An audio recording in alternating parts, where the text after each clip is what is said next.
হলে নাকি গুনাহ মাফ হয়, তাহলে মানুষ রোগ থেকে রক্ষা পেতে চায় কেন? রোগ হওয়া তো ভালো, গুনাহ মাফ হবে। প্রশ্ন তো সুন্দর প্রশ্ন, মাশাআল্লাহ। রোগ হলে, বিপদ হলে গুনাহ মাফ হয়। প্রশ্নকর্তার প্রশ্ন হলো, যেটা গুনাহ মাফ করে সেটা তো ভালো জিনিস, তাহলে রোগ হলে আবার রোগ থেকে মুক্তির জন্য দোয়া কেন চাই আমরা?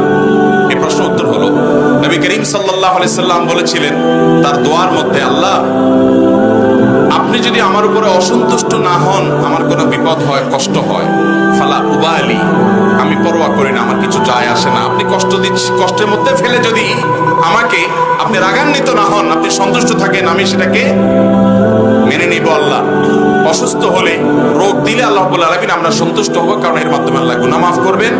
কিন্তু যদি আল্লাহ তাআলা সুস্থতা দান করেন, তাহলে আরো বহু গুনাহ মাফের উপায় আমি বের করতে পারবো, অনেক আমল করতে পারবো যার মাধ্যমে গুনাহ মাফ হবে।